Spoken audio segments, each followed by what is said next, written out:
Merci Alain, bonsoir à toutes et à tous. Alors, nous observons ce que nous avions annoncé, une alternance de webinaires plutôt théoriques, enfin plutôt quand même, comme celui-ci, avec des webinaires où on vous demande, alors j'insiste quand même, on vous le demande gentiment quand on parlera la fois prochaine de cas cliniques, n'hésitez quand même pas à nous en proposer, c'est quand même toujours plus tentant, aussi bien pour vous que pour nous, d'avoir des cas que je ne dois pas sortir de mon cabinet. Mais donc aujourd'hui, donc une partie un peu théorique qui fait partie du core business du système Proteomis.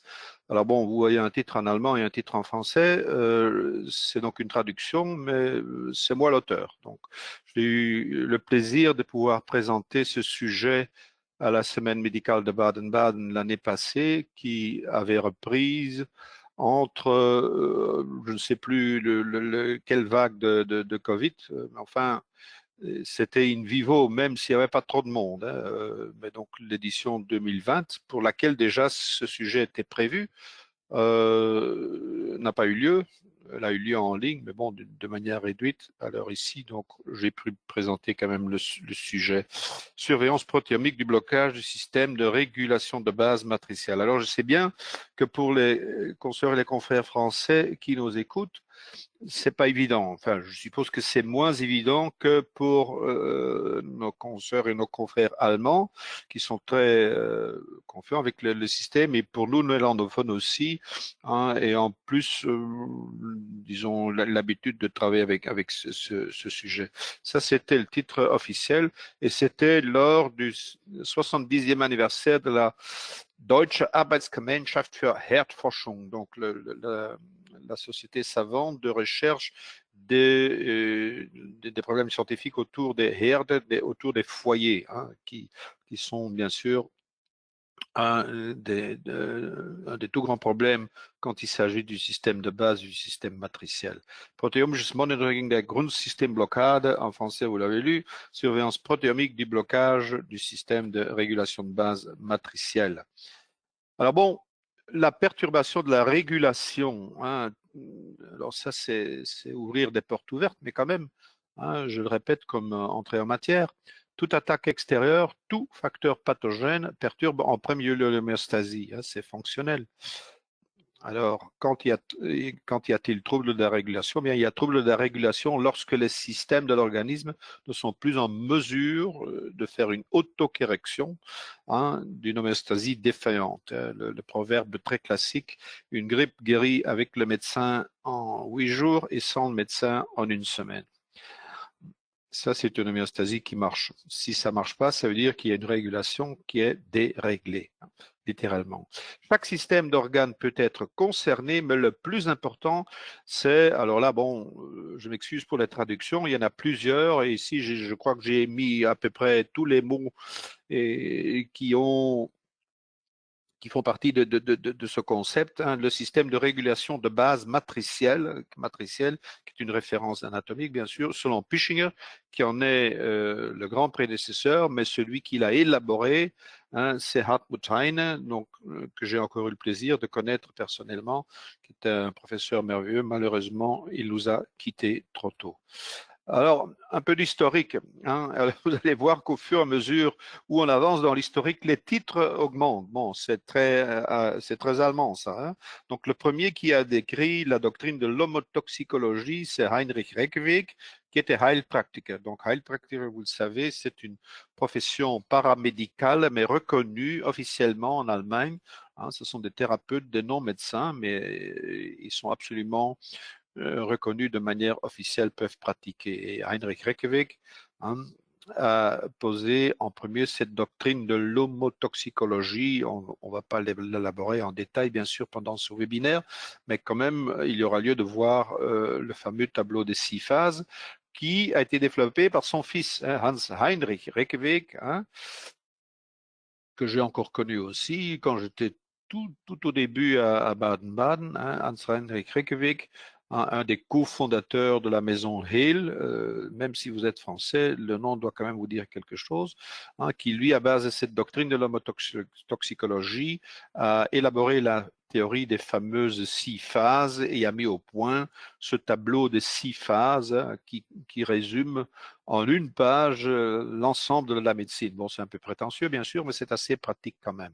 Le tableau des 6 phases faisant donc partie intégrante de cette doctrine d'homotoxicologie qui a été publiée en 76. Alors on arrive au grand Pischinger qui lui est de Vienne, non pas allemand, mais qui est viennois et qui est non seulement est docteur, mais déjà professeur Dr.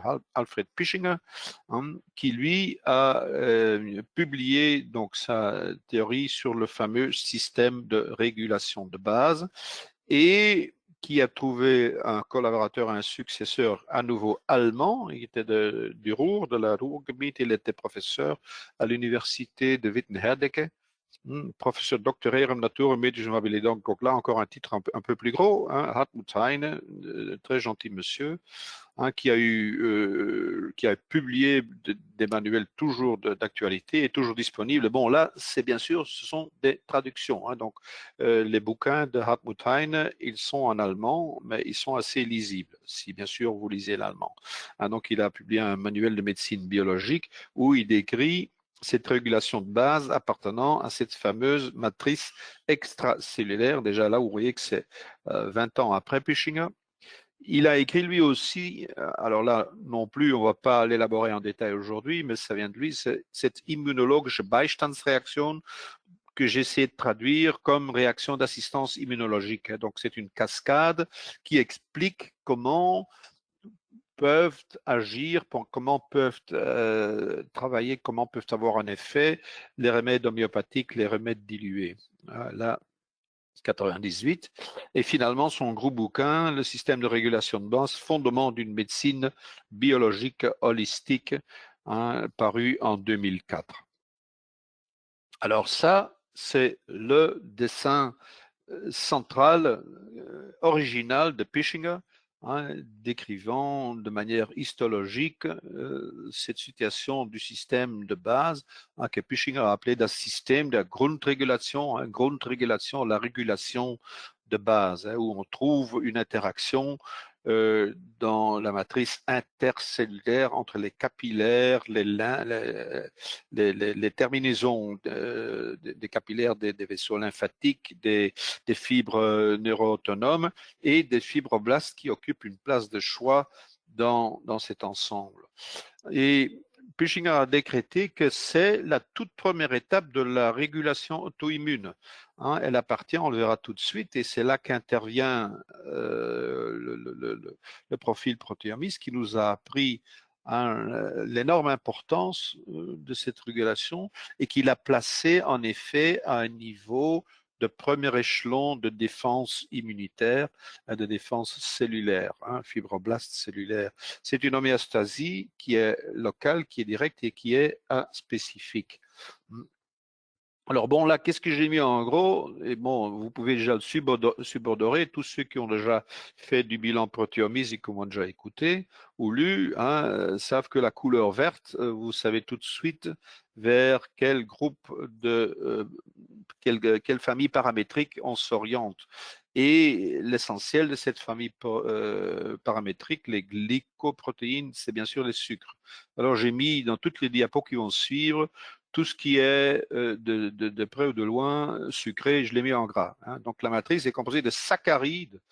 C'est du sucre hautement polymère. Bon, c'est pas du sucre de Tirlemont qu'on met dans le café chez nous en Belgique, mais quand même, des saccharides, en partie liés à des protéines. Bien sûr, il y a toujours des liaisons, des protéoglycanes et des glucosaminoglycanes, accourcis comme vous le voyez.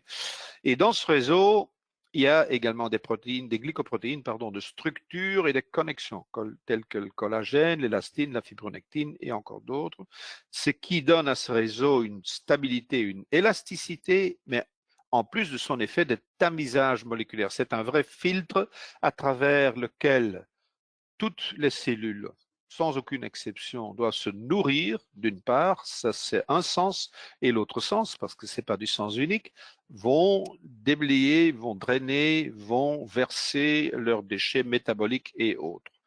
Donc, je répète, c'est une homéostasie qui est locale, qui est directe et qui est non, et ça c'est excessivement important, qui est non spécifique d'organes. Hein. Les glycoprotéines, les tests glycoprotéiques du profil protéimis ne sont pas à même, si nous ne disposons pas de la clinique, d'autres symptômes, de signes cliniques, d'autres imageries, etc., etc., on n'est pas à même de dire, bon, c'est cet organe ou ce système d'organes-là qui est impliqué.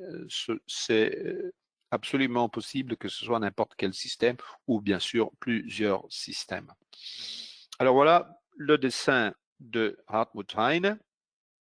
Alors ici, j'ai essayé de résumer en quelques diapos, et bon, alors traducteur et traditeur, je sais bien, hein, tout ce qu'a écrit Hartmut Heine dans les bouquins que vous voyez en dessous, von der Saftlehre zur Grundregulation. Hein, la Saftlehre, c'est la théorie des humeurs jusqu'à la régulation de base. Hein, et son bouquin, alors là, j'ai dit 2004, mais ça c'est la troisième édition de 2007, Lehrbuch der biologischen Medizin, hein, manuel de médecine biologique. Alors il part pour décrire tout son acheminement, tout sa cheminée, il part de la théorie antique des humeurs, hein, décrit déjà par Pythagoras. Hein. Alors là, on parle de pathologie des humeurs humorales. C'est là que vient notre terme humoral. Hein. Hippocrates, Galerus.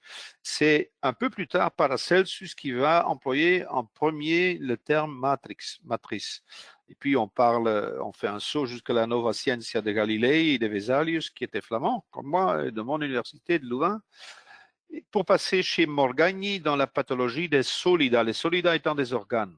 Et Virchow va encore une étape plus loin et passe au niveau cellulaire. Alors, bon, là, j'ai du difficile à traduire la Krasenlehre de Rokitansky, c'est toujours le 19e siècle. Bon, j'ai pas trouvé mieux à traduire que dire c'est la théorie des mélanges, parce que Rokitansky, il mélange aussi bien des éléments de la pathologie solida cellulaire et la pathologie des humeurs. Hein. Et donc de là est issue l'exploration de cette fameuse matrice, hein, ECM, Extracellular Matrix, hein, donc, qui est l'espace interstitiel intercellulaire, où il y a une coopération entre le sang, par la paroi capillaire, l'espace interstitiel, la cellule elle-même et les voies lymphatiques, hein, qu'on voit ici dans ce dessin, hein, qui était au fond le même que celui l'original de Pischinger, mais enfin qui est un peu plus joli quand même. Hein.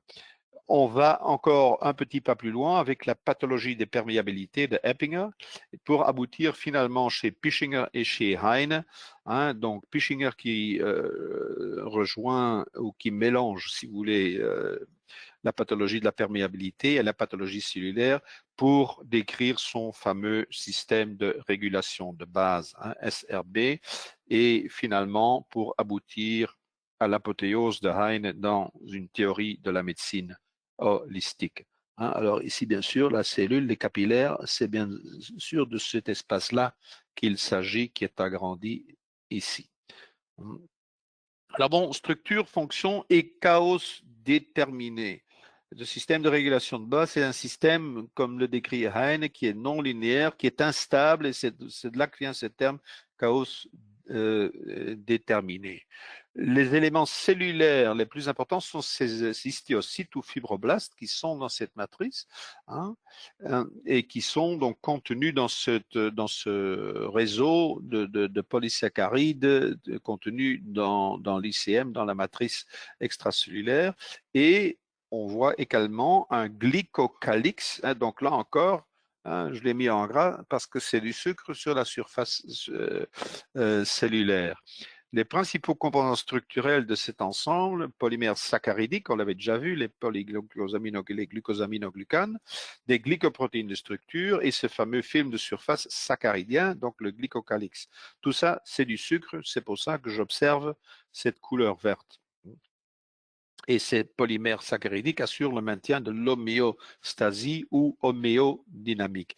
Les fibroblastes, eux, qui sont les cellules centrales, les voilà dans l'ensemble, hein, sont reliés au système nerveux central par des fibres nerveuses végétatives terminales et au système endocrinien par les capillaires. Donc c'est au fond l'agora grecque ancienne, le marché où tout le monde se rencontre, où tous les échanges se font. Hein. Il est bien sûr important de pouvoir déterminer de manière objective et reproductible la réactivité, l'état réactionnel de ce système de régulation de base.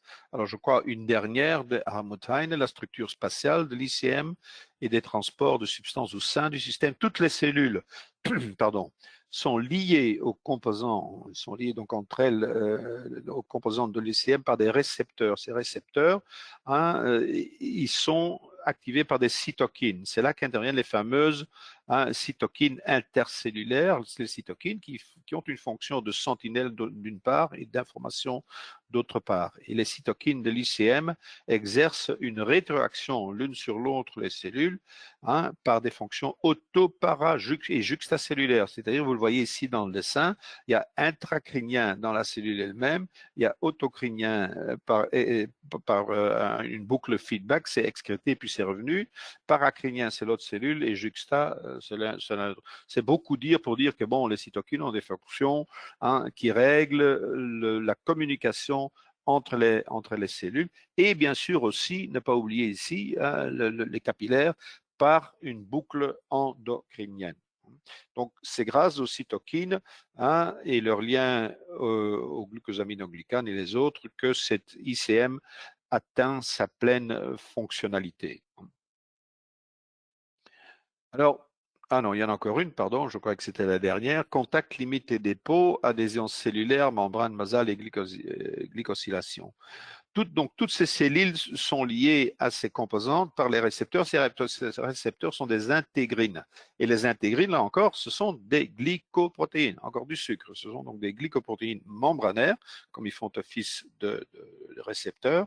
Les intégrines peuvent former avec des complexes des glycoprotéines membranaires voisines pour faire la connexion.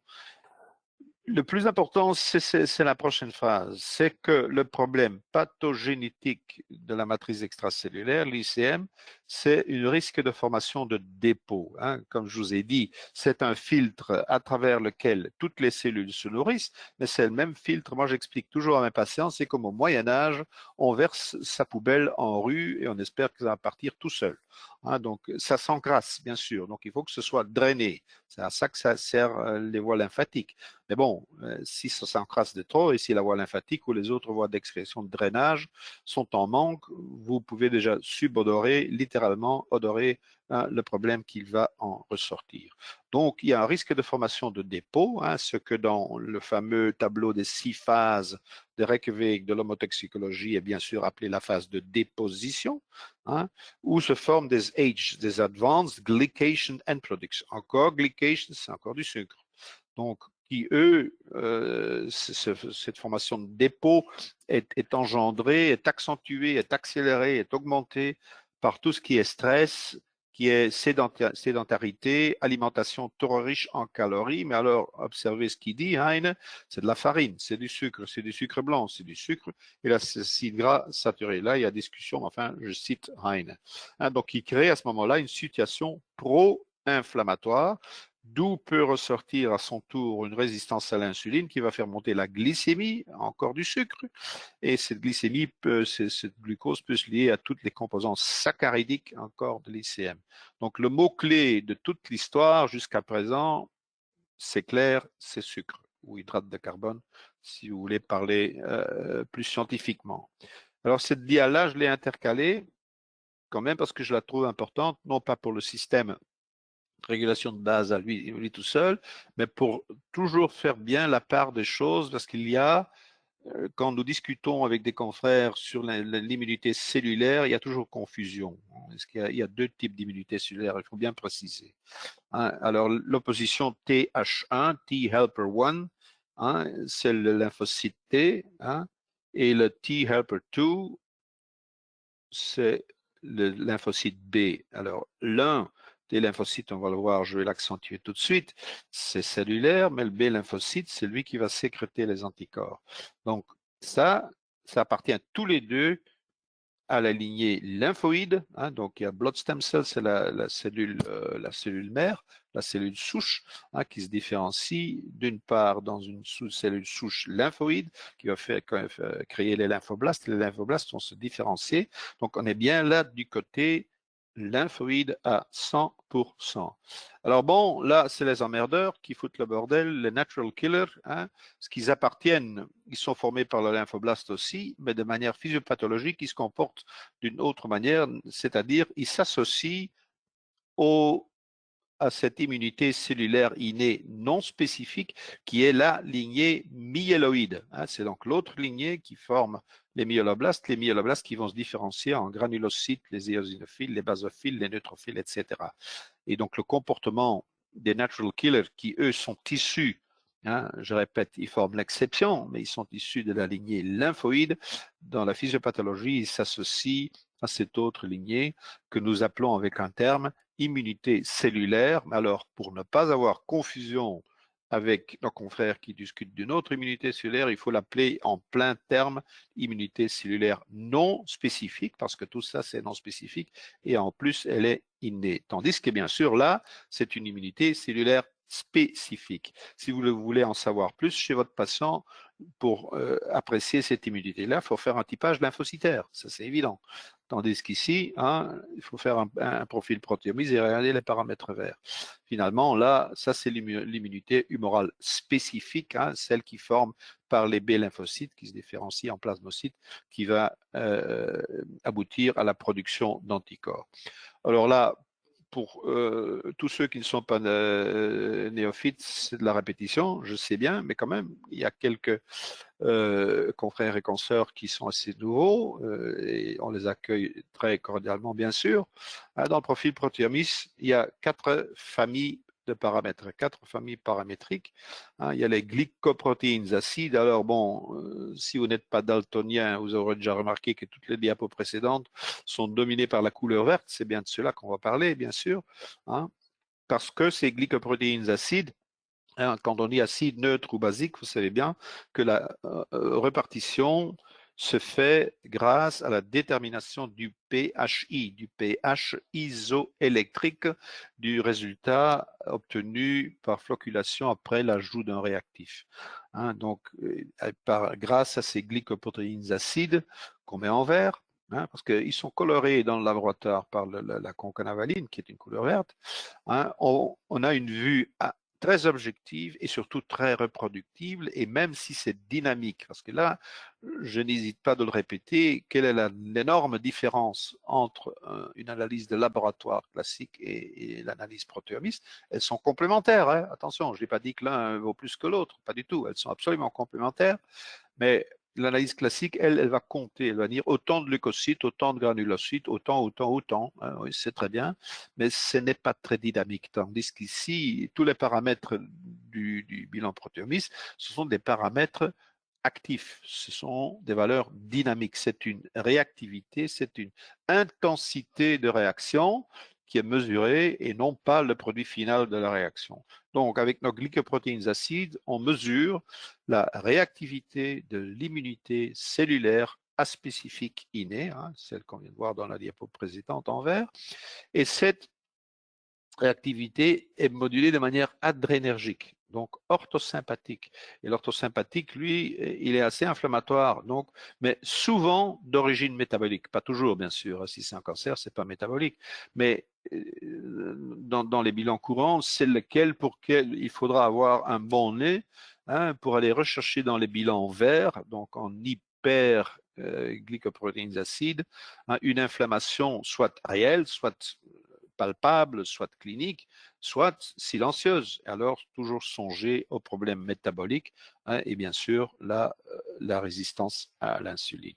Bon, les autres, je passe, c'est pas de cela qu'on va parler aujourd'hui.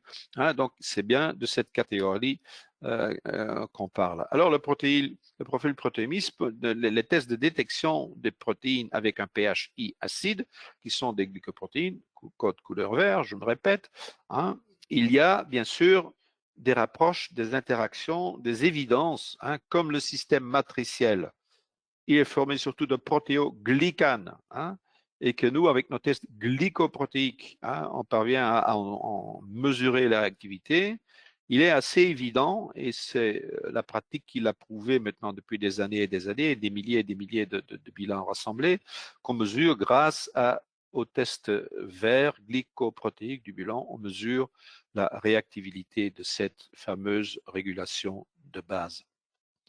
Alors là, encore un petit rappel pour les nouveaux entre nous. Comment est-ce que le bilan est construit? On ajoute un réactif au sérum, il s'opère une flocculation, une sédimentation qui crée un trouble.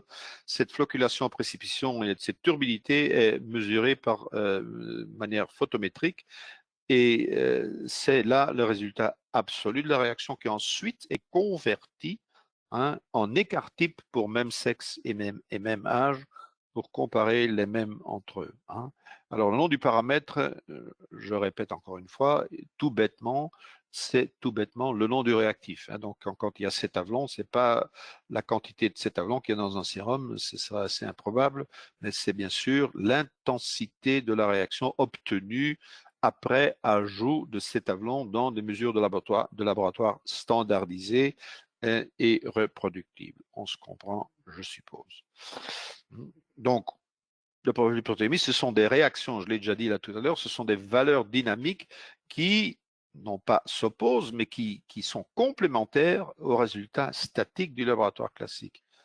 Et deuxième grande différence, là aussi, il faut toujours bien l'expliquer aux patients, on ne va pas interpréter, parce que les patients, souvent, ça surtout en France, je suppose que vous en êtes témoin à chaque fois que le patient se présente à la consultation pour avoir des explications sur son bilan. Déjà, ils ont reçu de la part du laboratoire leur copie à eux. Alors, c'est très humain, c'est très compréhensible que ils prennent un crayon rouge, ils vont voir quels sont les chiffres, ils prennent la page avec les chiffres et comme le laboratoire, c'est une directive européenne, est obligé à donner une fourchette avec une limite inférieure et supérieure qui est exacte, ça je ne le nie pas, ils vont noter toutes les valeurs qui tombent en dehors de la fourchette. Et donc, nous, excusez-moi du terme, on s'en fiche éperdument de cette fourchette, parce que nous n'allons pas interpréter le résultat obtenu à base de cette fourchette limite inférieure-supérieure, mais après conversion de l'intensité de la réaction en déviation standard, ce qui est une unité statistique bien sûr, pour même sexe et même âge. Et toutes ces conversions, tous ces écarts types, on va les mettre ensemble et on va les mettre ce que nous appelons depuis des années une courbe, même si elle n'est pas courbe, même si c'est pas une courbe, c'est un V. C'est une représentation graphique et hiérarchique de toutes les réactions allant de hypo à gauche à hyper à droite sous forme de cette dite courbe en V. Mais en plus, maintenant depuis quelques années, ça, ceux qui en font l'auront déjà remarqué, nous avons ajouté un calcul algorithmique pour aider à l'interprétation de ce bilan, un calcul algorithmique famille paramétrique par famille paramétrique pour là aussi, eux, convertis en écart type pour toujours employer les mêmes unités pour l'ensemble de la famille verte, l'ensemble de la famille rouge, etc., des 4 couleurs, et aussi un nombre d'indices qui sont des combinaisons paramétriques de plusieurs familles. Donc, ce qui permet quand même d'avoir en un coup d'œil quelles sont les déviations apparentes et importantes, ou moins importantes bien sûr, à observer dans la lecture d'un bilan. Alors là encore, on se répète bien sûr pour ceux qui le savent déjà, voilà l'ensemble de tous les paramètres verts. Je répète, les paramètres verts sont des glycoprotéines acides et c'est une logique de laboratoire. Donc même si je vous dis que le rivanol et que la concanavaline A, où est-elle?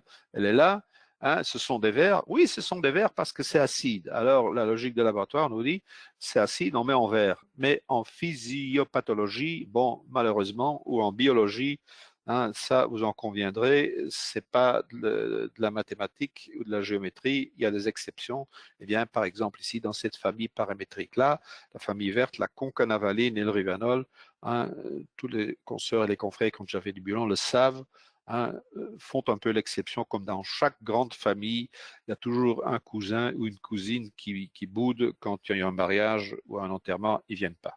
Hein, bon, c'est comme ça, il faut le savoir. Mais on observe cette logique pour dire que quand c'est acide, on le met en vert et puis c'est tout. Hein. Donc, le paramètre a sa couleur de son pH I et il a le nom du réactif. Alors pourquoi cet blanc et acétate de cuivre, pardon, en gras et à gauche? Parce qu'ils sont historiques. C'était les tout premiers. Hein. Ça date d'avant mon époque, donc il y a déjà très longtemps. Hein, les tout premiers bilans, ils avaient 8 paramètres. Hein. Alors, c'est un peu dire comme si vous faites maintenant une photo avec votre portable. Bon, vous vous occupez pas trop combien de dots per inch il y a, hein, parce qu'il y en a tellement. Mais bon, il y a eu une époque dans l'évolution des caméras digitales où quand même c'était intéressant de savoir quelle était la définition de l'image. Alors, au plus de points vous avez, bien sûr, au plus clair, au plus net, au plus joli l'image. C'est identiquement la même chose ici. Hein, une image à 50 points, elle est plus claire, elle est plus parlante, elle est plus, comment dire, on peut plus lui faire confiance qu'une image qu'avec 8 points. Mais néanmoins, on observe, pour être un peu respectueux de notre historique, de mettre ces paramètres-là. Ils sont dans le bilan en majuscule d'ailleurs, mais ils n'ont pas plus d'importance que les autres, bien sûr. Hein, sauf que dans l'arbre de prime, il y a des différences. On va le voir tout de suite. Alors bon, aujourd'hui, on ne va pas parler de toutes les réactions glycoprotéiques, soit en hyper augmenté, soit à gauche en hypo diminué. Non, il s'agit, hein, dans le titre du webinaire, il s'agit bien de la surveillance protéomique du système de régulation de base bloqué. Hein. Alors, nous sommes là dans le cas de figure où cette immunité cellulaire innée aspécifique est affaiblie, voire bloquée. Hein. Donc là, nous allons voir des réactions glycoprotéiques vertes en hypo, à gauche, c'est bien évident. Et il y aura donc une surcharge de ce système matriciel. Et donc, dans la théorie des 6 phases, pour ceux qui connaissent le tableau des 6 phases, on va se trouver dans les phases matricielles au milieu, dans les phases de déposition, hein, ce qui convient avec les H, hein, le système est encrassé, voire même imprégnation. Quelle est la différence pour Reykjavik et les homotoxicologues entre déposition et imprégnation? Déposition, c'est l'encrassement du système matriciel. Imprégnation, c'est quand la saloperie, je m'excuse du terme, fait le retour en arrière et fait un re-entry, re-entre dans la cellule. Hein. Donc là, c'est quand même moins intéressant. Hein. C'est la voirie qui fait, comme à Naples il y a quelques années, hein, faisait la grève où, bon, on entassait les sacs à ordures dans le garage, dans la buanderie, finalement dans la cuisine, mais enfin, après un bout de temps, quand même, ça renifle. Alors, le terme qui est utile, mais il vient donc des homotoxicologues, quand ce système est surchargé et bloqué, quand il ne bouge pas, hein, on va voir un exemple clinique tout de suite, hein, on parle de cette fameuse rigidité de régulation du type 2. Alors bon, vous aurez tout de suite compris, on va le voir tout de suite en graphique, que le 1 c'est l'inverse. Ici, hein, c'est le type 2. Alors l'étiologie, il faut penser, c'est pas toujours, bien sûr, mais il faut y songer. Hein, et comme souvent, ils sont dans une symptomatologie qui est assez amorphe, hein, il faut songer à des foyers, il faut aller rechercher des foyers. Autre cas de figure qu'on voit et que grâce au bilan protéomiste, nous avons pu apprendre, parce que l'expérience du bilan, après beaucoup d'années, nous a appris des situations cliniques dont nous n'étions pas conscients. Enfin, c'est une hypothyréose et voire même une pré-hypothyréose, une hypothyréose fruste, hein, que l'on ne voit pas ou que l'on ne voit pas encore dans les paramètres thyroïdiens classiques, voire même que là, la fourchette souvent, pour pas dire qu'elle est idiote, elle est quand même beaucoup trop grosse. Je m'excuse encore de ma terminologie. Alors, voici le fameux arbre de prime qui a été mis au point par Madame Josiane Lacroix, qui est pharmacologue française, hein, et qui nous donne, grâce à un système de calcul statistique, hein, l'arbre de prime, c'est un minimum spanning tree, hein, c'est une manière algorithmique de calculer la proximité ou la distance, hein, ce qui est la même chose, mais de façon inverse, de l'ensemble de tous les paramètres du bilan. Donc ça, c'est pas une répartition de laboratoire, non, c'est une répartition clinique. Et vous voyez quand même que les couleurs attribuées au laboratoire Bon, ça se groupe quand même pas trop mal. Vous aurez déjà tout de suite, comme aujourd'hui il s'agit de verre, remarqué que les trois cousins et cousines là qui se boudent, là, ils font pas partie de la famille verte. Mais vous aurez aussi remarqué que la famille rouge, elle se comporte assez de manière homogène en groupe, tandis que la famille verte, même si elle est groupée, elle n'est pas groupée de manière cerclé, mais les groupé de manière linéaire. Il y a deux pôles. Alors là, je tire ma révérence à nos ancêtres. Ils ont bien vu, hein, avec les deux paramètres seulement qu'ils avaient au début, eh bien, les deux paramètres, il y en a un là, c'est le cétavelon, et l'acétate de cuivre qui est de l'autre côté. Donc, ils forment, hein, même s'ils sont historiques, hein, ils forment quand même maintenant, ils sont chefs de file de deux sous-groupes des paramètres verts. Il y a le groupe qui tend, hein, parce que bon, là encore, c'est pas de la géométrie, ni on peut pas mettre des cases, mais donc il y a le groupe qui tend vers le pôle cétavelon, comme c'est tous des paramètres acides, hein, il n'y a pas de discussion, mais le pôle du côté cétavelon, il est un peu moins acide. Donc le pHI, il n'est pas élevé, il est moins bas que l'autre côté. Tout est relatif, bien sûr. Alors, quand ces paramètres-là sont impliqués, hein, en hypo, bien sûr, parce que c'est de l'hypo que nous parlons aujourd'hui, on peut subodorer, on peut penser, il faut faire penser et investir plus loin, à une hypofonction des neurotransmetteurs. Alors, le pôle cétavelon lui-même, cétavelon à lui tout seul, hypofonction des neurotransmetteurs, noradrénaline, donc orthoadrénergique, donc une fatigue orthoadrénergique, tout comme l'inflammation, si c'est en hyper, c'est une hyperactivité du système orthosympathique, du système orthoadrénergique. Bien sûr, nous avons ici l'inverse, c'est une baisse, une hypofonction, une hypotension, ben, le mot le dit lui-même, le symptôme clinique le plus évident, c'est cette hypotension orthostatique, hein, ou continue. Autre chose, c'est les dépressions. Alors là, on entre dans un terrain, je le sais bien, qui est dangereux. Parce que en psychiatrie, je ne vais pas avoir la prétention de m'opposer aux confrères psychiatres, bien sûr, mais je suis assez conscient que la psychiatrie et peut-être la dermatologie aussi, hein, et c'est pas un hasard parce qu'ils sont tous deux issus de la souche neuroectodermale embryologique, mais la psychiatrie dispose à peine, hein, pour être assez euphémique, dispose à peine de moyens techniques pour confirmer ou infirmer un diagnostic proposé, hein. Quand nous disons à un patient, monsieur, madame, je crois que vous avez le diabète, je vais vous prescrire de l'insuline, ben, le patient, il va rouspéter, il va dire, docteur, est-ce qu'il ne ferait pas mieux de faire une prise de sang d'abord? Or, si nous disions, ou le psychiatre dit, monsieur, madame, je crois que vous avez une dépression, on va vous prescrire du Prozac, comment voulez-vous le contrôler? Eh bien, ici, nous avons, c'est pas le seul, hein, je trouve qu'il y en a un meilleur, je crois que je vais le citer dans une diapo ultérieure, mais la partie verte qui tend à gauche avec son pôle cétavelon, souvent, et surtout si c'est aussi le pôle histidine, si l'histidine prend, je veux dire, le devant, mais en négatif, hein, en descendant, hein, il faut songer là aussi à une baisse de l'activité sérotoninergique. Pas pour dire qu'autant que tous les histidines bas, il faut leur donner du Prozac. Je n'ai pas dit ça, mais enfin, il faut quand même y songer. Et l'autre côté, hein, donc de cette rue, de cette allée verte à Bruxelles, il y a une rue qui s'appelle l'allée verte. C'est bien pensé, mais c'est pas à l'eau qu'ils ont pensé quand ils ont donné le nom. Ça date du 19e siècle. Donc l'autre côté de cette allée verte, c'est bien sûr le pôle acétate de cuivre. Alors là, j'ai mis la petite flèche en bas, c'est un pôle encore plus acide. Donc, je répète, toute cette rue, elle est acide. Toute cette allée, elle est acide, mais le côté à droite, il est plus acide que le côté à gauche.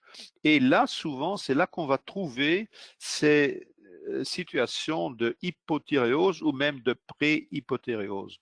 C'est assez fiable. Donc, quand on voit que l'ensemble de la famille verte est basse, mais que cette baisse est menée à gauche, en hypo, en négatif, par les paramètres ici de ce pôle-là, qui sont l'acétate de cuivre, le sulfate de nickel et le phtalate acide de potassium.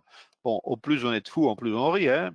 S'il n'y en a qu'un, bon, une alouette ne fait pas le printemps, mais si ils sont tous les trois, très souvent, hein, quand vous allez voir des bilans avec une baisse du pôle cétavelon, vous allez voir ces paramètres-là qui vont baisser et qui seront à gauche. Tandis que les trois cocos ici, de l'autre côté de la rue, eux, ils seront dans le milieu, ils resteront dans la norme. Ils ne participent pas à cette baisse. Alors là, vous avez deux éléments pour diagnostiquer que la baisse verte, elle est bien menée par le stéatodrome. Tandis que si vous avez un ensemble de toute la famille verte qui fout le camp à gauche et vous avez l'acétate de cuivre, le nickel et le phtalate dedans, là, songez au problème thyroïdien. Alors voici en grand ou en plus grand la partie supérieure du même arbre de prime, où vous voyez encore agrandi la rue ou l'allée verte, avec à gauche le cétavlon, donc avec un pHI moins acide, mais quand même acide, et à droite le pôle acétate de cuivre avec le pHI plus acide. Alors bien sûr, au milieu, là, c'est notre hypothèse et je vais être prétentieux, c'est moi qui l'ai avancé il y a des années.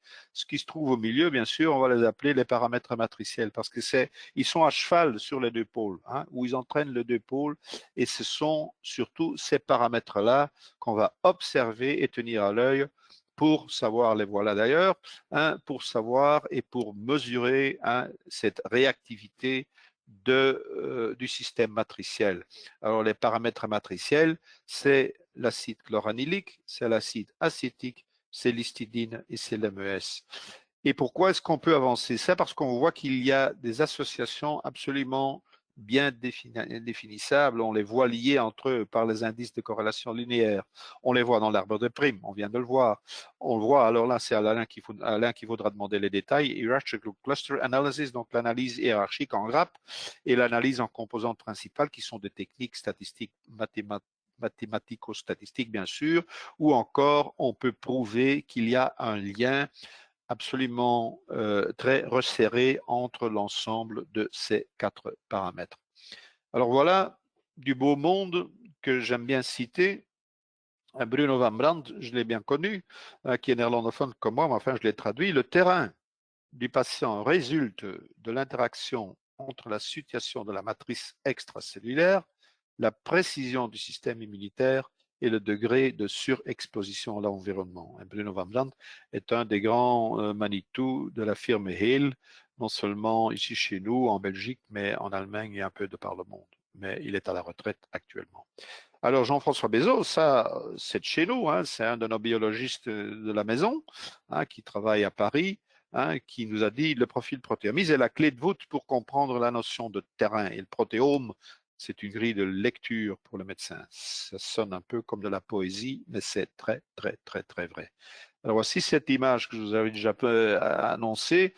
C'est les deux types de rigidité et de régulation. Donc c'est l'évolution naturelle. C'est une image qui vient de Hale, des homotoxicologues. C'est une évolution naturelle oscillante et puis, comme chaque oscillation, qui se termine par une harmonie quand une réaction inflammatoire aboutit à ce qu'elle a voulu achever. Et je me répète, c'est comme la grippe qui guérit avec le médecin en une semaine et sans le médecin en 8 jours.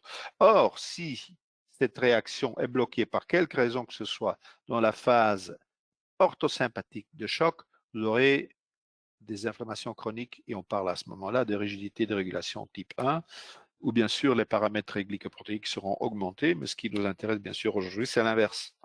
C'est par opposition de ces deux systèmes que nous avons pu apprécier la vérité clinique et qui est hyper fréquente dans nos cabinets. Quand nous voyons des patients chroniques qui ont fait du medical shopping de cabinet en cabinet et qui s'amènent chez nous avec deux grands sacs, un sac rempli de rapports qu'ils ne comprennent pas et un autre sac rempli de compléments alimentaires dont ils ne savent plus quoi il faut avaler, très souvent, on est confronté à des bilans avec des gens qui sont en rigidité de régulation, donc du type 2, qui sont en déposition, et ils sont rarement malades. Malades dans le sens, ils font pas de la fièvre, puisque leur système est bloqué. Et ils sont malades, ils sont malades de manière chronique, ils disent, je suis jamais bien, je suis toujours fatigué. Mais de la température, j'en fais jamais. Et une bonne grippe qui guérit en 8 jours, bon, j'en ai jamais fait. hein.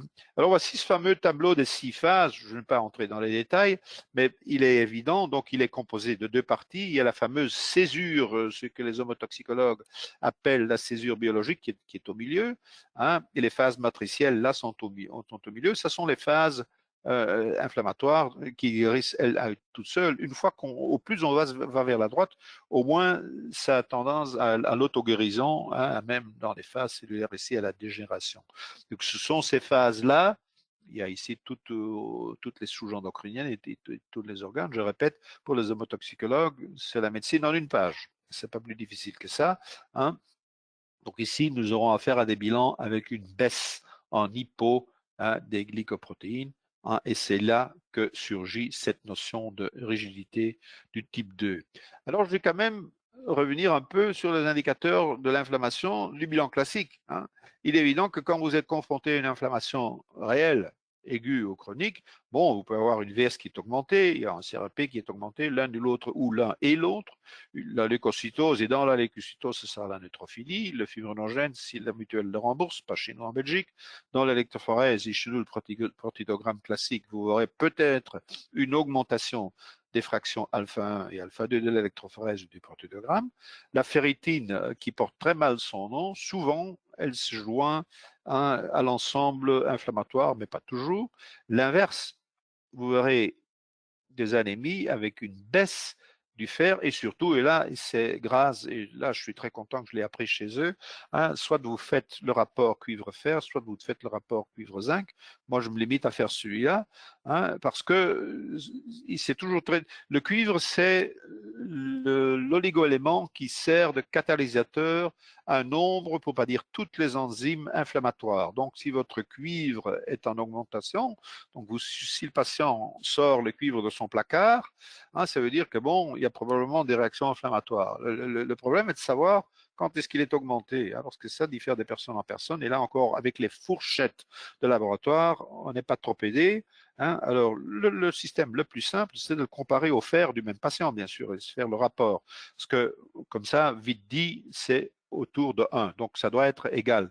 Si vous avez une disparité, si le cuivre double, triple la teneur en fer sérique, alors là, ça sent l'inflammation, hein. Et dans l'inflammation, souvent aussi, ce qui est peu connu, vous aurez des lipides et surtout un cholestérol qui va baisser pour revenir à sa valeur originale après guérison.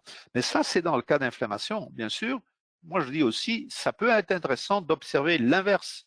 Parce que si vous avez une hypo-GP, ces paramètres, et surtout ceux-là, hein, alors apprécier une leucocytose qui est basse, c'est pas évident, hein, parce que là encore, moi je donne cet exemple-là toujours aux patients quand je lis avec eux ensemble le bilan de biologie classique. La plupart des laboratoires disent oh, leucocytose normale entre, je veux dire n'importe quoi. Enfin non, je ne veux pas dire n'importe quoi parce que ça diffère de laboratoire à laboratoire. Ils disent normal entre 3500 et 11 000. C'est immense cette fourchette, c'est idiot, c'est dérisoire. Si un patient affiche de manière régulière 4005, 4006, 5001, 4002. S'il s'amène au cabinet avec 9000, bah, il a doublé. Donc, ça veut quand même dire quelque chose, mais le laboratoire ne va rien dire parce que ça tombe dans la fourchette. Mais l'inverse est vrai aussi, hein, et surtout, donc, la partie neutrophile, il y aura non pas une neutrophilie, mais bien sûr, il y aura une neutropénie, hein. Alors, la neutropénie, et là encore, on a l'intérêt, avec un programme médical un peu performant, c'est pas trop chinois, de mettre en graphique, en histogramme ou n'importe, donc en juxtaposé, hein, toutes les prises de sang que j'avais déjà faites chez le patient. Souvent, il y a la formule sanguine, hein, donc on peut mettre l'une à côté de l'autre toutes ces valeurs de neutrophile et apprécier si oui ou non il y a une tendance, même si ça ne sort pas des chiffres dites de fourchette normale dans le laboratoire, s'il y a une tendance à la baisse, c'est une indication. Et bien sûr ici aussi, hein, alors là, si le rapport cuivre-fer est inversé, donc je répète, il est normal 1, 1,2, hein, on peut accepter avant de décréter qu'il est inflammatoire jusqu'à 1,8, mais s'il baisse donc en dessous de 1, ou voir ici ce que j'ai mis en dessous de 0,8, là encore c'est une très bonne indication, hein, pour dire non, il y a là un manque, il y a un blocage, il y a une défaillance du système de cellulaire aspécifique inné, pour le dire complètement. Alors bon, on approche un peu de la fin quand même, il faut qu'on voit un cas clinique qui est quand même la thérapie, enfin les propositions de thérapie. Alors ça, c'est une patiente de mon cabinet dont j'ai beaucoup de bilans. J'en ai 14 repartis entre 2001 et 2020. Hein, donc la dame avait 45 ans au début, elle en a 64 en 2020, elle en a 65 maintenant. Hein. C'est une dame qui s'est présentée à ma consultation avec le fameux diagnostic dont j'ai horreur, fibromyalgie. Hein. Parce que quand nous faisons des bilans avec les gens, alors je m'excuse encore une fois du terme, libellés de fibromyalgie, je connais le code par cœur. Hein, c'est M79.9. Hein, on trouve à peine 10% de bilans semblables.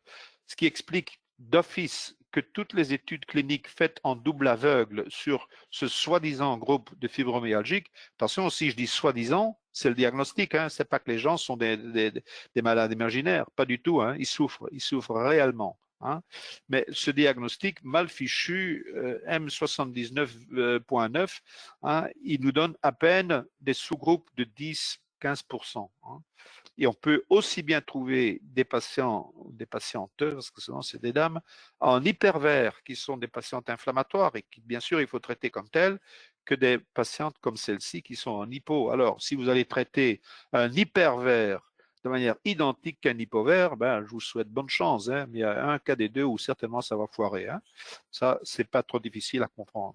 Et là encore, l'évolution de son diagnostic, elle n'a plus tellement mal à sa carrosserie et à ses articulations, mais non, elle a sombré dans la dépression. Hein, donc, qui au fond, dans le cas de ce bilan-là, c'est assez, et bien sûr, j'aurais encore ajouté, parce que regardez, phtalate-acide, acétate de cuivre, ou le troisième, nickel. Elle est hypothyréotique aussi actuellement, elle est traitée pour ça.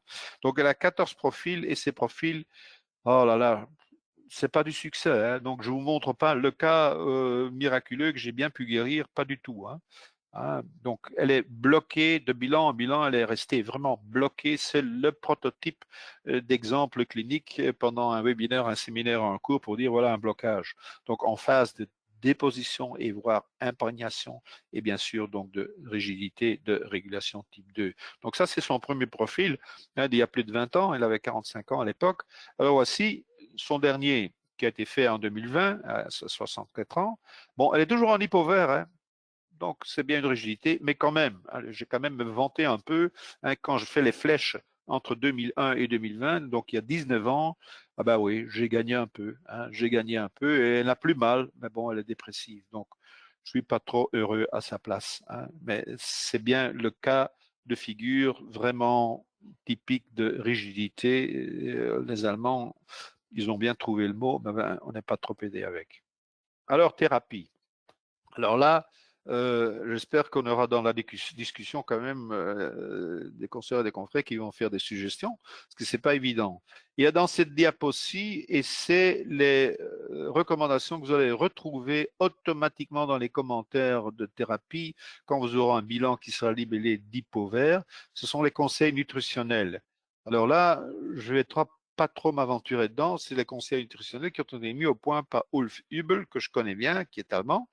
Hein, mais qui a fait d'énormes études en diététique et qui s'est basé sur les théories et les bouquins de Paul Jaminet, qui est américain, hein, et qui a publié un bouquin qui s'appelle The Perfect Health Diet. Bon, ça c'est américain comme titre, et Hubel l'a traduit en allemand. Bon, je ne sais pas s'il y a une traduction en français. Hein, et on a eu le plaisir d'avoir un congrès de Baden-Baden il y a 3 ou 4 ans, je crois, Hubble a réussi à faire traverser l'Atlantique, à faire Paul Giamatti traverser l'Atlantique et venir donner des cours. C'est bien fait. L'essentiel du PhD, c'est éviter les hydrates de carbone. Alors là, bon, là, ça tombe bien hein, dans tout ce qui est vert. Hein, abstention de sucre, rapport de fructose, en général peu de céréales, mais c'est absolument très, très, très sévère. J'ai vu des bilans et des rapports cliniques du cabinet Fischer ou Ulf Hübel, donc Fischer qui est Sabine Fischer en Allemagne, qui fait en Allemagne ce que moi je fais ici en Belgique et en France. Hein, j'ai vu des suivis de bilans vraiment miraculeux. Hein. de gens que Ulf Hübl a pris en charge et qu'il a pu convaincre, parce que bon, il faut les convaincre, hein, de suivre son régime, enfin, ou le régime de Jaminet. Ça donne des variations positives dans le bilan vraiment très, très, très appréciables, mais c'est pas évident, hein, c'est pas évident tout ça. Mais donc ici, vous aurez après, bien sûr, comme toujours, le webinaire mis en ligne par Alain, mais c'est identiquement, c'est du copy-paste de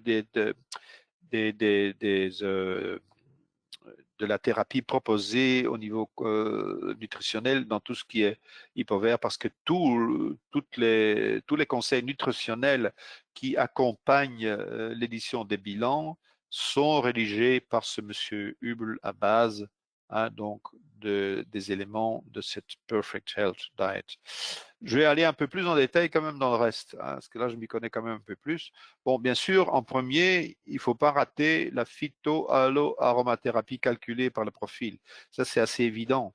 Mais là encore, je l'ai déjà dit lors de webinaires précédents, si vous avez affaire à un bilan qui est en asymétrie gauche complète, où la famille verte est homogène ensemble, tous les verts en haut à gauche, bon, est-ce que vous faites mal d'aller prescrire ce qui a été calculé par la grille de remède? Non, bien sûr, mais n'oubliez jamais que la grille de remède, elle se fiche pas mal du fait que le bilan est en asymétrie gauche et à peine à droite ou même pas du tout à droite, il calcule sur l'ensemble des paramètres. Donc c'est une thérapie calculée qui est de très très très large spectre et qui est bien sûr correcte, ça il ne faut pas en douter, mais si vous voulez cibler, hein, si vous avez un patient dont la clinique correspond à tout ce que nous venons de voir, et si vous voulez cibler, bon, il faut cibler aussi dans la thérapie. Hein. Alors par exemple, ici, je vous donne ma formule que moi j'emploie depuis des années en gémothérapie en cas de hypovert et de neutropénie, hein, donc le manque en granulocytes, en neutrophile. C'est assez simple, c'est deux bourgeons. C'est Betula et Vitis. La vigne et Betula, Alain, ça s'appelle comment en français? C'est le boileau, c'est ça? Enfin, ne tirez pas sur le pianiste, je suis musicien, mais je ne joue pas du piano. Hein, donc, Betula verrucosa en bourgeon. Alors, Boiron, bien sûr, qui tient le monopole, ce sera du D1, hein, la gémothérapie de Paul-Henri, qui est belge, qui était cofondateur du CEA à l'époque. Nous avons ici en Belgique un petit laboratoire qui s'appelle Herbal Gemo, qui est le seul, à ma connaissance, qui offre des bourgeons en D0. Donc, ils sont 10 fois plus concentrés, ce qui permet de donner des volumes plus petits, et puis c'est tout. Hein. Il faut le savoir. Hein. Donc, ça, c'est un. Mais deux, c'est la formule qu'on appelle la formule magistrale, hein, qui est spécifiquement dirigée sur l'hypo-GP, l'hypovert. Hein, nous avons fait, Alain et moi, il y a des années, une infraction hein, dans la grille de remède pour aller calculer et savoir quelle était l'hit parade, façon de parler, hein, de l'ensemble de tous les remèdes végétaux contenus dans la grille de remède, couleur par couleur. Et bien sûr, hypo pour hypo, hyper pour hyper. Alors voilà, le top 4 qui a changé un peu au cours des années, non pas parce que nous avons changé d'idée, non tout simplement parce que malheureusement, hein, certains remèdes sont retirés du marché et ne sont plus accessibles. Alors, ça n'a pas trop de sens de les proposer. Mais donc voilà la préparation magistrale, hein, les 4 plantes par excellence qui ont une action spécifique dirigée, ciblée sur l'hypovert. Hein, le cupressus, hein, gingiber, le gingembre, léonurus et encore vitis, hein, le bourgeon de la vigne. Bien sûr, il faut drainer. Hein. Là, vous aurez compris. Alors, drainage, au choix. Hein. Moi, le remède de choix que j'emploie, c'est les algues et c'est la chlorella. Pourquoi ça a été étudié? C'est assez bien documenté de manière scientifique. Ça a été étudié comme un des meilleurs draineurs de l'intoxication par les métaux lourds. Et dans ces études-là, ils ont pu mettre en évidence que tous les paramètres d'immunité cellulaire s'améliorent. Hein. Spiruline est plus connue, souvent des patients aussi, mais c'est moins documenté. Il y a des préparations, en France comme en Belgique, je suppose, où on joint les deux. N'hésitez pas. Hein, mais donc chlorella. Et chlorella a l'avantage, comme il a été étudié de manière scientifique, nous savons d'abord que ça marche, nous savons comment ça marche et surtout à quelle dose ça marche. Alors là, il faut en donner plus que ce qui a été dit de bouche à oreille. Chlorella, il faut donner 3 grammes par jour. Hein. Alors, triacé, c'est un trio que nous avons en Allemagne et en Belgique. Je ne sais pas, en France, je doute un peu, hein, mais ce sont des draineurs classiques. C'est des complexes. Hein, c'est des complexes du chardon-marie, Cardus marianus pour le foie, complexe de scrofularia pour la lymphe et complexe de berberis pour les reins, les 3 grandes voies d'excrétion. Bon, il faut drainer. Hein. Les homotoxicologues, eux, ils proposent aussi des préparations et ça marche assez bien parce qu'on peut les faire en parentéral, en IV et faire de l'auto-hémothérapie étagée. Alors, je sais bien qu'en France, probablement, c'est pas très évident, mais ici en Belgique, on peut le faire. Et les catalyseurs intermédiaires de chez Hale, également, ça passe dans la même chose. Organothérapie, à chaque coup qu'on a déjà pu parler d'organothérapie, bien sûr, on a dit que c'est malheureux qu'on n'a plus les produits RODA. Hein, et comme ersatz, on a les produits VALA, hein, qui sont aussi des antigènes totaux, ça on est sûr, c'est pas des organolysats, et VALA emploie une terminologie qui est en latin. Alors ils ont un D4 de tout ce qui n'est pas système nerveux central, et quelques autres exceptions, comme ici la muqueuse intestinale, c'est du D5, mais tout ce qui est organe non système nerveux central, c'est des D4, enfin à partir de D4. Donc corps, c'est le myocarde, artère, c'est l'artère, bien sûr, tunica mucosa intestine tenuis, c'est l'intestin grêle, et glande de la thyroïdea, je suppose que je ne dois pas traduire. Alors là encore, plus allemand et belge chez nous, si vous avez des possibilités, l'ozonothérapie agit sur cette revitalisation de ce système d'immunité cellulaire bloqué, abaissé.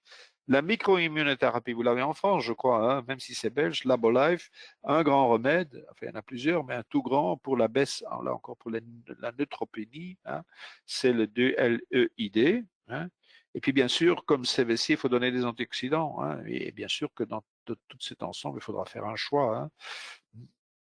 Donc on peut donner des antioxydants et ajouter avec des oméga 3, pourquoi pas. Et puis les précurseurs des neurotransmetteurs, et c'est là que je vais en venir. Hein, quand là, tout à l'heure je disais sur les bilans hypovers, on peut songer à une baisse des neurotransmetteurs, surtout si dans les éléments cliniques, il y a des éléments dépressifs ou qui tendent vers la dépression. Alors moi maintenant, c'est offert chez nous par un laboratoire qui est à cheval sur la biologie classique et la biologie dite complémentaire, c'est le dosage des métabolites des NT, des neurotransmetteurs, alors assez cocasse dans des urines de 12 heures, pas de 24 heures, mais de 12 heures, et les urines nocturnes. Donc il faut faire récolter le patient ou la patiente ses urines à partir de 8 heures du soir jusqu'à 8 heures du matin, c'est-à-dire bien sûr, s'il se lève, elle ou lui se lève la nuit, hein, et sur cet échantillon d'urine-là sont déterminés les métabolites sérotoninergiques, noradrénergiques, dopaminergiques et GABA, acide gamma-butyrique, je crois qu'on dit en français. Hein. Ce qui permet à ce moment-là de donner des précurseurs naturels et pas des antidépresseurs tout de suite, mais éventuellement, pourquoi pas, on pourrait dans ce cas-là songer à des antidépresseurs. Et comme dit plus haut, quand c'est bloqué vraiment, il faut songer à des foyers. Donc, il faut aller faire une recherche et si on les trouve, bien sûr, éliminer les foyers. Alors, les foyers les plus classiques, c'est bien sûr les foyers de la zone ORL, les foyers dentaires, des cicatrices, une dysbiose, ou un foyer de la porte gynécologique aussi, enfin les sites classiques de tout ce qui est foyer. Alors ce schéma-là, je m'excuse, je l'ai laissé parce qu'il faisait partie de mon exposé allemand et comme cet exposé-ci, je vais le refaire la semaine prochaine en néerlandais. Nous avons accès, mais là, je crains un peu que vous, ou pour tous les confrères, les consoeurs français, les françaises qui m'écoutent, c'est pas évident. Sauf si vous êtes près de la frontière belge, bon, il n'y a qu'à faire un petit saut en pharmacie belge, ou pour tout le monde qui est alsacien, pourquoi pas traverser le Rhin et aller en pharmacie en Allemagne, vous l'aurez. Hein, c'est le schéma de base hein, que propose comme drainage et ça marche, ça je vous l'assure, c'est assez arbeitsintensif, hein, comme on dit en allemand, c'est du boulot, hein, mais ça marche. Hein, donc c'est une succession alternante de drainage avec le trias que je vous ai décrit là tout à l'heure. Hein, drainage pendant 2 semaines avec un complexe Chardon-Marie pour le foie, Berberis pour le rein et Scrophularia pour la lymphe. Hein, alterné donc à chaque coup avec des injections d'enzymes et lymphomyosotes, qui est un tout grand draineur aussi de la firme Hale. Et Pulsatilla compositum, c'est pas du Pulsatilla 200K en homéopathie unitaire, non, c'est un composé. Mais pour les homotoxicologues et la firme Hale, donc toutes les phases matricielles qui tendent vers la droite, et donc chez nous, avec la baisse des glycoprotéines, ça, c'est leur base. Hein. Et là, on peut le faire, ces 2 ampoules, on peut le faire en sous-cutané, on peut le faire même en intraveineux, il n'y a aucun risque, et ajouter de l'autosang, mais bon, tout ça, je sais qu'en France, c'est pas tellement évident. Mais enfin, le schéma est à votre disposition, et si vous n'êtes pas trop loin d'une de vos frontières, pourquoi pas. Voilà, j'en ai dit, et oh, j'ai quand même dépassé de 5 minutes mon heure, hein, pour dire quand même que j'aime bien le titre qui est à notre page de garde, hein, que notre bilan, c'est une approche globale de la santé. Et j'espère qu'avec ce petit exposé, je vous en ai fait encore une fois un peu part. Je vous remercie de votre attention, et bien sûr, je suis ouvert à des questions éventuelles. Allez-y, je vous en prie. Et il est évident que discerner, diagnostiquer, faire un diagnostic différentiel où le patient est dans un cas de figure comme celui-ci, en hypovert, je n'ai pas d'autre moyen pour le faire. Hein. Je n'en ai pas. Je ne vois pas, hein, sauf après beaucoup d'expérience, déjà de beaucoup de bilans. On apprend à lire aussi entre les lignes du bilan classique. Hein, parce qu'une VS en baisse, bon, ça n'existe pas. Hein. On peut avoir une VS à 0, je ne sais pas si ça existe, mais enfin, 1 ou 2, mais ça ne nous apprend pas trop. Un CRP en baisse, ça n'existe pas. Hein, je répète qu'une leucopénie, voire donc dans la leucopénie, une neutropénie en baisse, c'est tout l'intérêt. Et je suppose que vous aussi, vous avez une transmission par voie électronique des résultats de laboratoire classiques, et que ça doit vous permettre de faire une historique d'un paramètre, que ce soit le cholestérol ou n'importe lequel. On J'ai une est en question. Belgique. J'ai une question. Oui.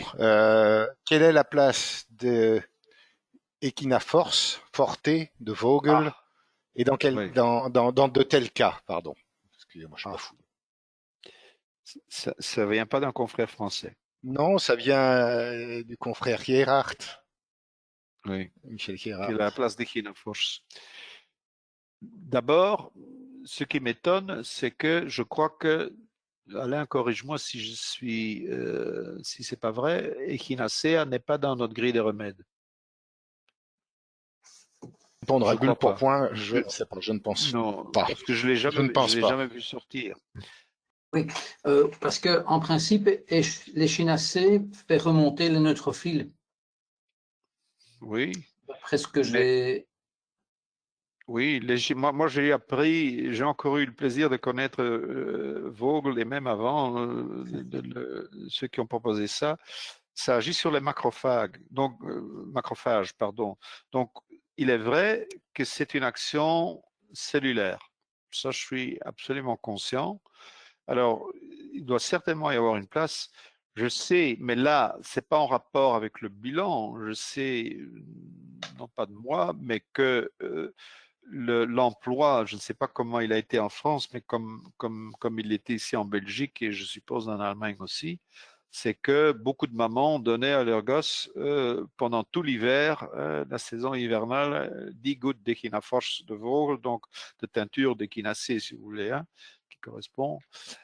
On a pu prouver par après que finalement, ça n'avait aucun sens, soit ça n'avait pas d'effet, ou dans des cas où l'enfant était déjà un peu en immunité reprimée, ça avait l'effet inverse.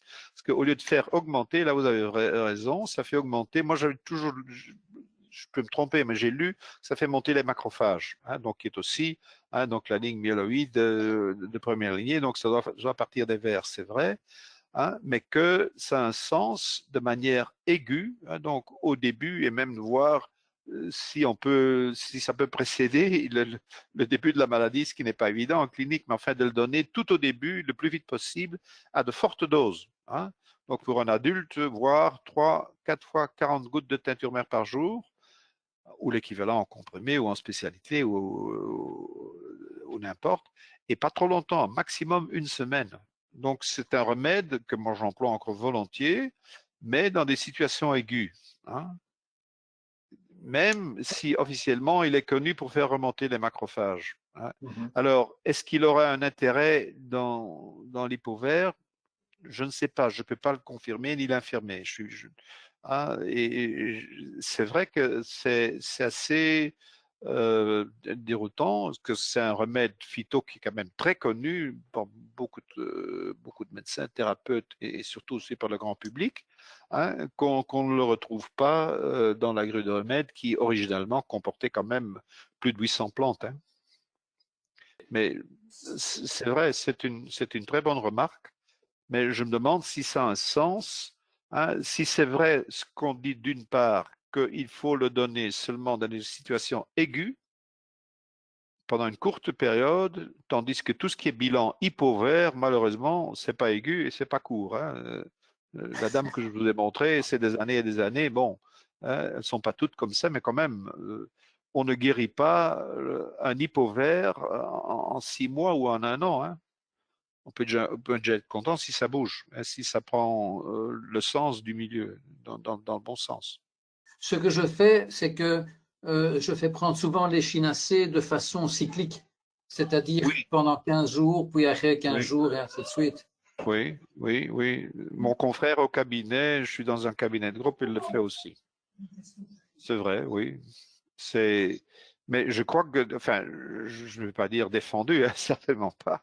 Mais on est là dans des situations qui sont encore absolument empiriques et nous n'avons pas d'éléments objectifs dans la grille de remède qui pourrait placer l'échinacée dans dans ses justes indications. Ok, merci. Voilà, merci. Une autre question donc qui vient du docteur Malika Moussata, qui est en moyenne, quelle est la durée de la prise de la chlorella pour améliorer les paramètres de l'immunité cellulaire et faut-il faire des cures discontinues? Moi, je suis assez pratico-pratique là-dedans. Comme je viens de le dire, il ne faut pas espérer faire bouger un hypovert ou une leucopénie ou un blocage ou une rigidité type 2 en quelques semaines, hein. Donc, il faut compter en mois minimum. Et puis bon, surtout si on a, alors là, Alain, il va me gronder, hein, mais si on a, comment vais-je dire, le luxe d'avoir d'une part ce que je fais toujours, hein, une analyse structurelle classique sur la même prise de sang et un bilan de l'autre. Et si vous avez un hypovert avec une neutropénie vraiment très évidente, hein, rien ne vous empêche, après quelques mois, de faire un petit contrôle seulement de la formule sanguine et de voir si la neutropénie bouge, hein, ce qui très souvent est le cas. Alors je peux citer, je l'ai cité là aussi, l'autre remède, donc j'alterne un peu. Enfin, en gros, ma petite formule de gémothérapie avec les bourgeons Betula et Vitis, et ou le 2-L-EUD de chez Labolife, hein. Et bon, là aussi, les conditionnements, les boîtes de Labolife, c'est un mois. Ah, mais là aussi, je leur dis, rien à faire de vous arrêter après un mois. Il faut compter en 2, 3 mois, hein. Alors, en Belgique, nous avons une formule, je vous ai dit que la posologie de la chlorella, il faut monter, surtout si c'est le patient qui n'a encore jamais pris ou la patiente qui n'a encore jamais pris. Il ne faut pas donner 3 grammes d'office par jour. Vous allez avoir un patient sur 4, un patient sur 5, 20 à 25% des patients qui vont faire une diarrhée aiguë, ce qui n'est pas le but, hein, qui vont drainer, mais de manière inconfortable, hein. Alors, les patients qui ne connaissent pas encore la réaction que leur organisme va faire au chlorella, moi je leur dis montez par palier, hein, commencez par 1 gramme, observez votre sel, si c'est bon, augmentez à 2, si c'est bon, augmentez à 3. Sinon, s'il y a de la diarrhée, bon, rétrogradez pour mieux avancer, hein. Mais il est rare que le patient n'atteigne pas la posologie scientifiquement soutenue qui est de 3 grammes par jour. Alors ici en Belgique, nous avons une boîte qui s'appelle Phytobel et qui propose une chlorella à 1 gramme par comprimé où il y en a 270 dedans. Donc ça fait exactement 3 mois. Et c'est un peu ce que je leur dis. Je dis, vous allez acheter votre boîte de chlorella pour 3 mois et puis dans 3 mois, on fait un petit contrôle de la formule sanguine pour voir si ça bouge. Est-ce que ça suffit? Non, mais si ça bouge, c'est comme vous le proposez, je le fais en effet en manière discontinue. On s'arrête quelques mois et puis on fait encore un petit contrôle pour voir si ça rechute et on remet la cure. Donc, il y a pour la chlorella, à peine cette diarrhée qui est gênante si vous entamez la cure de manière trop agressive, il n'y a aucun effet secondaire. Mais donc, il faut compter certainement en mois. Tout ce qui est bilan hypo, c'est des mois, c'est des années. Oui, certains thérapeutes conseillent de prendre, avant la chlorella, de prendre de la teinture de coriandre afin de libérer davantage les métaux lourds des tissus nerveux. Qu'est-ce que vous pensez de ça? Pour avoir un meilleur drainage. Je donne ma langue au chat. C'est la première chose que j'entends. C'est vrai, c'est ce que je sais, et là je l'ai lu, mais il y a déjà des années. C'est vrai que chlorella a obtenu sa position comme draineur excellent parce qu'il a été étudié en effet dans le problème des métaux lourds. Mais ici, moi je suis persuadé que chlorella dépasse de loin seulement le problème spécifique de l'intoxication aux métaux lourds. Alors, on peut faire des analyses sur métaux lourds, ils sont assez spécifiques, ils sont assez onéreux. Je dois vous dire carrément que moi j'en fais à peine, pour pas dire pas. Mais donc la coriandre, je n'en étais pas conscient, je note, j'ai appris une chose, grand merci. Et c'est de la teinture que vous donnez? Oui, teinture mère de coriandre, oui. Oui. Donc d'abord une cure de teinture de coriandre Oui, avant, et avant, puis ensuite. et puis Donc la pas, chlorella après pour éliminer oui, complètement. oui, Oui. c'est ça. Donc pas ensemble. Non, pas ensemble. D'abord la Oui, coriandre et puis la oui, chlorella. oui. Et la coriandre en teinture à quelle posologie? Oh, on peut donner 20 à 30 gouttes Oui, de teinture oui, mère. Et oui, la alors, posologie classique. on ne doit pas attendre trop longtemps. On peut donner la chlorella dans les heures qui suivent. Ah bon, Oui, donc le même jour. oui, le C'est même pas jour. une cure, ce n'est pas une cure de coriandre pendant quelques semaines et Non, puis non, ensuite. non, pas du tout. Ah Non, oui, non. oui, oui, je vous Donc comprends. quelques heures après, parce Oui, qu'à ce oui, moment-là, la chlorella peut éliminer les oui, métaux qui se sont oui. libérés. Donc, D'ailleurs, chlorella, il faudrait. Non, c'est pas la chlorella, je confonds encore. Il se fait tard. Encore d'autres questions, Oui, d'autres. Sophie fait passer l'information comme quoi il y a aussi la pectine de citrus qui est utilisée en Chine pour les intoxications plomb et mercure et qui est alternée avec les autres chélateurs comme l'ail des ours, coriandre en effet, Clamato, chlorella, etc. Voilà, pectine de citrus chez Biophénix, pour pas faire de publicité, pour probablement en France qu'on doit pouvoir trouver assez facilement à ce moment. Voilà, je crois qu'on peut clôturer. Voilà, merci Oui, à tous d'être très bien. restés aussi longtemps attentifs. Bonne soirée. Le replay sera mis en ligne dans quelques jours. Vous recevrez un mail comme d'habitude. Et si vous voulez voir les replays des réunions précédentes, c'est sur notre site web proteomis.com, espace pro. Et là, vous avez toutes les vidéos qui sont en ligne. Voilà, merci, bonne soirée. Au Très revoir. bien. Bonne soirée à mon tour aussi.